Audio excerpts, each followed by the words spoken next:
For roughly 3 years, I worked as an overnight security officer at a sprawling two-story commercial shopping center on the outskirts of town. Originally, management didn't hire overnight personnel, but after a string of late-night break-ins and property damage, they created a graveyard shift. Most of my 8-hour shift involved idling in a patrol car, cruising around the expansive exterior parking lots, listening to talk radio and occasionally chasing off trespassing teenagers. For the most part, it was an incredibly quiet, monotonous job, until about 3 months into the position, when the dead silence of the night finally fractured, pulling me out of my safe routine into something I could never unsee. It was around 2 a.m., and I was making a routine loop near the south entrance when I noticed something bizarre. A bright, warm light was illuminating the display windows of an upscale jewelry boutique inside the concourse. I paused. The mall doors were locked, the exterior alarm panel was set, and no one had passed my vehicle all night. I parked the patrol cruiser near the main glass entrance, unlocked the side door, and stepped into the pitch-black, echoing mall concourse to hunt down what I assumed was a burglar. As I approached the jewelry shop, I kept my flashlight off, listening intently for the sound of shattering glass or rustling inventory. But the corridor was dead silent. When I reached the storefront, I was completely baffled. The heavy steel security gate was pulled down completely and padlocked tight to the floor. Only the shop's regional managers held keys to those gates. I didn't even have one on my master ring. I stared through the metal mesh. The interior shop lights were burning bright, but the space was entirely empty. Assuming an automated lighting timer had simply glitched, I turned around and walked back out to my patrol car. An hour passed without incident, but as I rounded the western quadrant near the department store anchor, another bright beam caught my eye through the glass. A second shop, a high-end apparel store 50 yards down from the jewelry shop, was now fully illuminated. I unlocked the concourse entrance and stepped back inside. Just like before, the store's heavy security gate was pulled completely shut and locked to the concrete floor. I walked right up to the mesh, grabbed the metal handles, and shook the gate, aggressively, shouting into the dark store to see if anyone was hiding behind the displays. No response. The metal frame rattled against the floorboards, echoing loudly down the dark, vacant concourse. Suddenly, a loud, distinct click echoed directly behind me. I spun around. Down the hallway, the lights inside the first store, the jewelry shop, had completely shut off, plunging that section of the corridor back into total darkness. I froze. I was operating on barely 3 hours of sleep over a 48-hour stretch, so I tried to convince myself my tired eyes were playing tricks on me. But as I swept my flashlight beam across the dark storefront of the jewelry shop, I caught a sudden flash of movement behind the glass counter, a shadow dropping quickly to the floor, as if hiding from my light. My skin bristled with goosebumps. I raised my flashlight, aiming the beam directly at the counter, but saw nothing through the thick glass. Then right behind my head, a second loud click snapped through the silence. The apparel store lights directly in front of me instantly went out, throwing me into near-pitch blackness. I whipped my flashlight back around to the gate. Standing less than 3 feet away from me, on the inside of the locked security mesh, was the silhouette of a tall figure, standing perfectly motionless right beside the wall light switch. My voice trembled, but I tried to maintain authority. "You have 5 seconds to step into the light, or I am calling the police." The figure didn't move. It just stood right beside the toggle switch in the dark. I raised my high-powered flashlight and focused the beam directly on the switch panel. The space was completely empty. There was no one standing by the wall. A tall mannequin dressed in a winter coat was standing roughly 2 feet from the switch, casting a long, angular shadow against the paint when the overhead lights went out. I stood there in the dark, my heart hammering against my ribs, staring at the empty space. I tried to tell myself it was just a shadow caught at a weird angle, combined with severe sleep deprivation. I left the concourse immediately and spent the rest of the night locked inside my patrol car. I never saw the lights switch off again, but for the remainder of my time on that job, I was fundamentally changed. I never stepped foot back inside that concourse alone after midnight.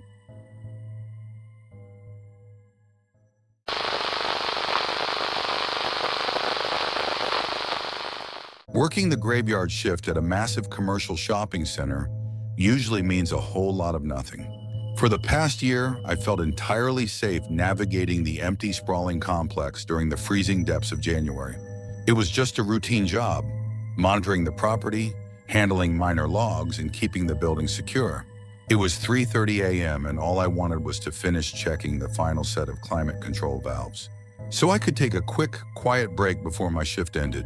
But nature called, and I decided to make a fast pit stop at the main public restroom near the food court. I pushed through the heavy wooden door into the cavernous, tiled room. That is when the absolute silence of the building was violently shattered. Flashes. My heart leaped straight into my throat. The mall automated motion sensor toilets should not have gone off with zero movement in the room. I shone my flashlight down the row of empty stalls, checking under every single door, but there was nothing. Figuring it was just a mechanical glitch, I brushed off the unease, walked into the very last stall, latched the door, and pulled out my phone for a quick breather. About 2 minutes in, reality froze. T-ep, tappa, tap. A soft, rhythmic tapping echoed from the metal partition wall right next to me. I dropped my phone and stared at the floor beneath the divider. Standing just inches away was a pair of dirty, oversized black work boots pointing straight at my door. My blood turned to ice. I had not heard a single footstep on the tile.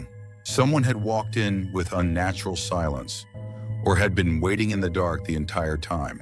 With my chest pounding, I slowly tilted my head upward toward the top of the 7-foot metal partition. Peering down at me was the gaunt, skeletal face of a towering man.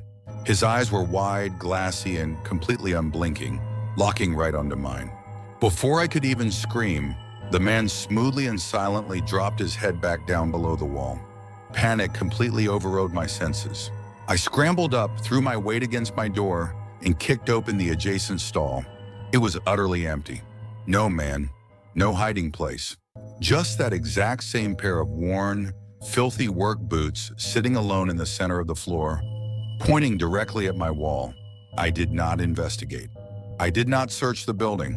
I turned on my heel, sprinted out of that restroom, burst through the service exit, and bolted straight to my patrol vehicle in the parking lot.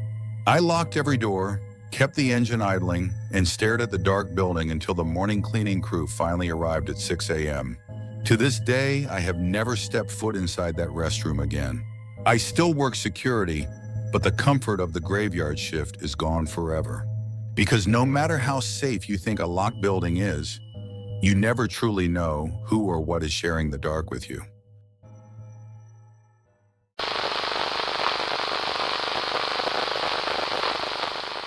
A few years ago, when I was 17, my friend Marcus and I decided to urban explore the famous abandoned North Country Mall site, a massive, decaying 2-story shopping complex that had been closed to the public for over a decade.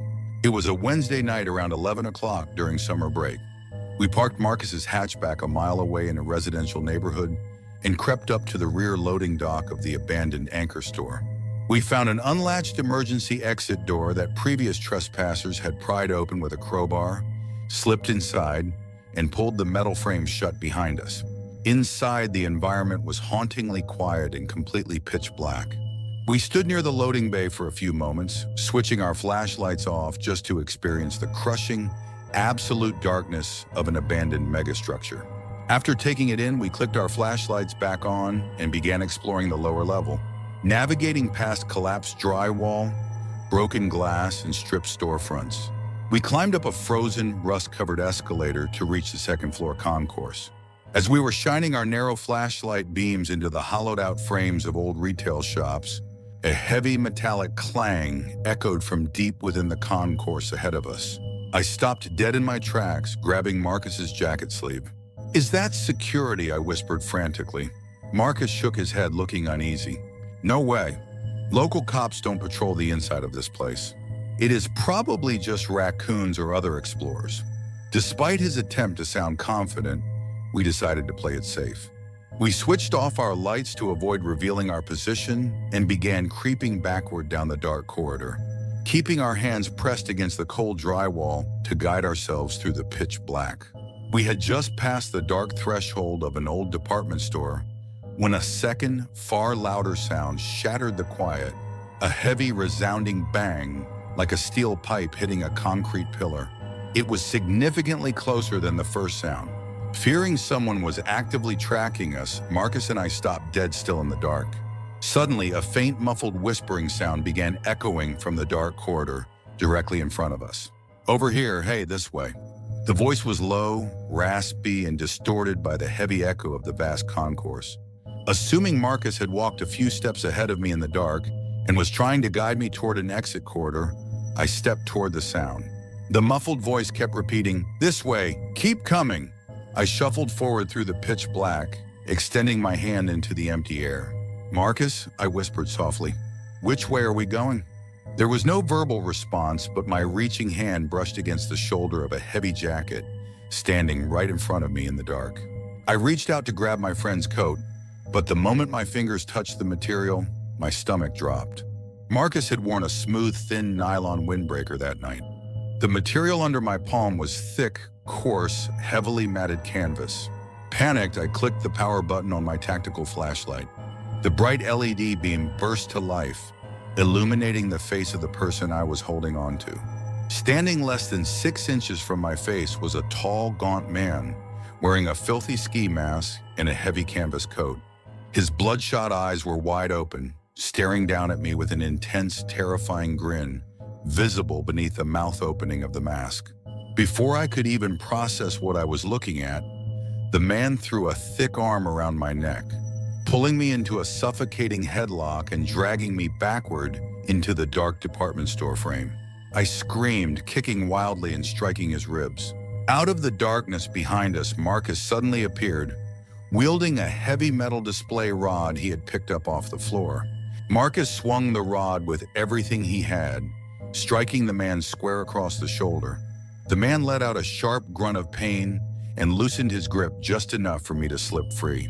"Run!" Marcus yelled. We sprinted through the pitch black, abandoning all caution, smashing through debris and sliding down the rusted escalator steps. We didn't stop, look back, or check to see if the man was following us. We threw open the unlatched emergency exit door, burst out into the cool night air, and ran the full mile back to Marcus's car without stopping. We threw our gear into the trunk, tore out of the residential neighborhood, and didn't utter a single word to each other until we were miles away on the interstate.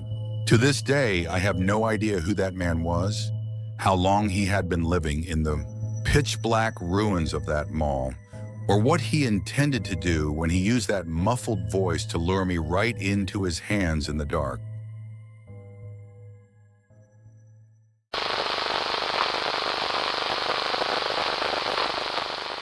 I used to work the graveyard shift at a 24-hour convenience and arcade shop attached to a large regional shopping mall in coastal North Carolina. While the main shopping concourse locked its doors to the public at 9 p.m., our store remained open around the clock via an exterior entrance facing the main parking lot. However, because our shop shared an internal partition with the mall concourse, company policy required me to lower a heavy crisscross steel gate over our internal entrance every night at 9 p.m. sharply. Working the 11 p.m. to 7 a.m. shift in a small convenience shop was usually incredibly boring. On weeknights, I might see 3 or 4 customers over an entire 8-hour stretch. One rainy Tuesday night around 2:30 a.m., I was stocking inventory near the back of the store. Through the open mesh of the lowered steel security gate, I could look out into the dim, half-lit concourse of the closed mall. The mall management kept low emergency lights on overnight so the roving security guards could see down the hallways on their camera monitors. As I was organizing shelves, a sharp metallic rattle echoed from the internal gate. I turned around, assuming it was one of the mall overnight security officers stopping by to check on the store. But as I stepped toward the counter and called out, "Can I help you, officer?" I realized it wasn't a guard at all. Standing on the dark side of the locked security gate was a tall, disheveled man wearing a filthy flannel shirt and baggy jeans. He had both hands tightly gripping the steel mesh of the gate, shaking it back and forth. Most unsettling of all, he wasn't looking at me. His head was tilted completely backward, his throat exposed, staring rigidly up at the concrete ceiling tiles above his head. I took a slow step back toward the counter. "Sir, the mall is closed. You need to head out through the main exit doors." He ignored me entirely. He continued to violently shake the metal gate while keeping his eyes locked on the ceiling above him. Our store had an emergency protocol card posted near the register with a speed dial number for the mall security office. But I was new on the job. The ink on the laminated card was faded, and I could not figure out which button sequence routed to the security desk. Unsure of what else to do, I decided to pull back into the store. I turned my back on the gate and retreated behind the main register counter, keeping as much distance between us as possible. The layout of our aisles was perpendicular to the front counter, meaning I had a direct, unobstructed line of sight out toward the steel gate. I watched from behind the counter as the man finally let go of the metal mesh. He began walking backward away from our shop into the dark mall concourse, never lowering his head, keeping his face turned completely toward the ceiling tiles until he vanished into the shadows. I took a deep breath, trying to shake off the encounter. I assumed a security guard would spot him on the concourse cameras eventually and escort him off the property. 10 minutes passed. Suddenly, the chime on our exterior parking lot door rang as the automatic glass door slid open. I could not see the entrance from my position behind the aisle shelves, so I waited for the customer to bring their items up to the counter. When a few minutes passed and no one approached, I walked around the counter to check the aisles. Standing at the far end of the beverage aisle was a man. His back was turned to me, and his head was tilted all the way back, staring directly at the fluorescent lighting track on the ceiling. At first, I thought he was looking for a specific brand on the top shelf, but as I took a step closer, my stomach plummeted into a cold pool of dread. He was wearing the same baggy jeans, but he had removed his flannel shirt entirely, standing bare-chested in the aisle. Hearing my footsteps, the man slowly rotated his body around to face me. He didn't drop his head immediately. He lowered his gaze until his eyes locked directly onto mine. His face was contorted into a wide, unnatural, ear-to-ear smile. It wasn't a friendly grin, it was a wide, manic, unblinking grimace, like something out of a nightmarish fever dream. We stood there in total silence for what felt like an eternity, staring at each other across the aisle. I was paralyzed with absolute terror. The sheer malice and instability radiating from his face rendered me completely unable to speak or move. Finally, I managed to choke out a trembling, terrified sentence. "Get out, leave right now, or I am calling the police." He didn't blink. He didn't drop the wide, hideous smile. He didn't make a single sound. Panic completely overtook me. I turned around, sprinted into the employee break room at the back of the store, slammed the heavy metal door, and threw the lock. My hands were shaking so violently I could barely punch my manager's cell number into my phone. I called her 4 times, but she didn't answer. I sat crouching in the corner of that break room for 10 agonizing minutes, trembling in complete silence, terrified he was going to try to kick the door down. Then right beside my head, a soft, gentle tap echoed against the wood of the break room door. Tap. Just one light, deliberate finger tap against the frame. I held my breath, pressing my hand over my mouth to silence my breathing. I sat in that back room for another 20 minutes, too terrified to move. Eventually, the fear of getting fired for abandoning the register outweighed the immediate terror. I unlocked the break room door, cracked it open, and swept the store with a heavy metal fire extinguisher in hand. The shop was empty. He was gone. When the morning shift arrived at 7 a.m., my manager finally answered her phone. We pulled up the store security camera footage from the night shift. The cameras caught the entire sequence. The man walking into the store, removing his shirt, staring at the ceiling, standing at the end of the aisle, smiling at me, and walking up to the break room door to gently tap on the frame before casually walking out the front exit into the night. My manager was visibly horrified by the footage and filed a police report immediately. I put in my 2-week notice that very afternoon and never worked an overnight retail shift ever again.